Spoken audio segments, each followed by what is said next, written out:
Buku agenda ada 3 macam, yaitu 1. Buku agenda tunggal atau campuran adalah buku agenda yang dipergunakan untuk mencatat surat masuk dan keluar. 2. Buku agenda berpasangan adalah buku agenda yang dipergunakan untuk mencatat surat masuk di halaman sebelah kiri dan surat keluar di sebelah kanan. 3. Buku agenda kembar adalah buku agenda yang dipergunakan untuk mencatat surat masuk dan keluar disediakan di buku sendiri-sendiri. Beberapa istilah dalam pengurusan surat sistem buku agenda yaitu 1. Buku verbal adalah buku yang dipergunakan untuk mencatat surat keluar selama 1 tahun. Disebut juga buku agenda keluar. Petugasnya disebut verbalis. 2. Buku ekspedisi adalah buku yang dipergunakan untuk mengantar surat dan sekaligus sebagai tanda terima surat. Petugasnya disebut ekspeditor. 3. Buku arsip atau klaver adalah buku yang dipergunakan untuk mencatat surat yang akan disimpan terbagi menurut kode-kode surat dengan nomor urutnya masing-masing. 4. Disposisi adalah perintah pimpinan secara singkat yang berkaitan dengan penyelesaian isi surat masuk yang bersangkutan. 5. Belangko konsep adalah formulir yang dipergunakan khusus untuk membuat konsep surat. 6. Belangko surat adalah lembaran surat dengan kepala surat yang telah tercetak untuk membuat surat yang akan dikirimkan. 7. Taklik adalah suatu tanda dari petugas yang bertanggung jawab meneliti surat keluar yang baru diketik sebelum ditandatangani oleh pimpinan. 8. Cap agenda adalah cap segi 4 yang dibutuhkan pada surat masuk setelah dicatat pada buku agenda dan diisi menurut isiannya yang diperoleh dari buku agenda tersebut. Prosedur penanganan surat masuk sistem buku agenda adalah sebagai berikut. A. Penerimaan surat. Penerimaan surat dapat dilakukan oleh mereka yang biasanya bekerja di bagian depan kantor atau front office seperti satpam dan resepsionis. Kegiatannya mulai dari menerima sampai penyimpanan arsip. Karena tempat mereka memang ada di pintu masuk suatu kantor, maka apabila ada surat yang masuk, baik yang diantar oleh petugas pos maupun oleh sebuah kurir, merekalah yang seringkali menerima surat. Tugas penerima surat adalah 1. Mengumpulkan setiap surat yang masuk. 2. Meneliti ketepatan alamat. 3. Menandatangani bukti pengiriman bahwa surat telah diterima. B. Penyortiran surat. Setelah surat diterima dari resepsionis, selanjutnya surat dipisahkan berdasarkan alamat yang dituju. Jika surat itu untuk perseorangan dan menyangkut masalah pribadi, maka surat dapat diberikan langsung kepada alamat yang dituju.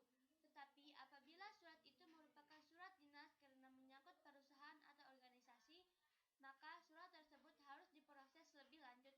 C. Pencatatan surat. Pencatatan dilakukan dengan menggunakan buku agenda. Petugas dapat membuka dan membaca surat untuk mengetahui apakah surat tersebut merupakan surat dinas biasa, penting, atau rahasia. Untuk surat rahasia, petugas tidak diperbolehkan membaca surat, kecuali sudah diizinkan oleh pimpinan. Setelah dicatat, petugas membubuhkan stempel agenda sebagai tanda bahwa surat sudah dicatat.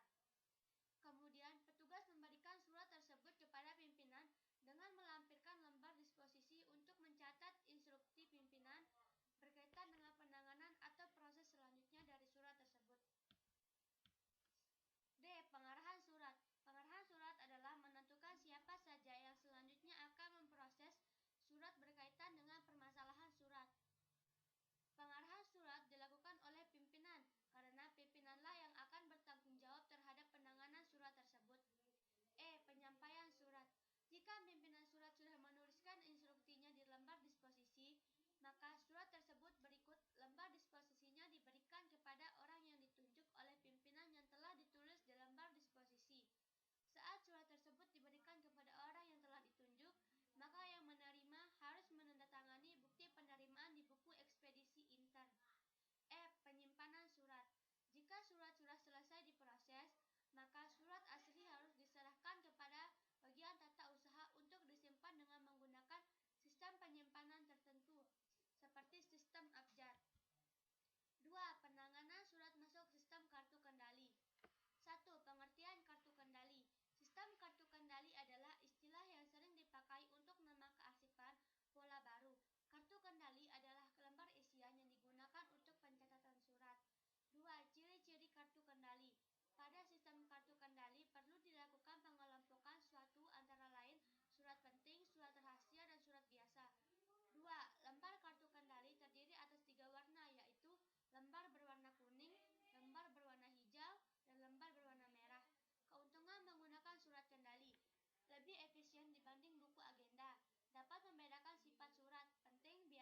surat terdapat kode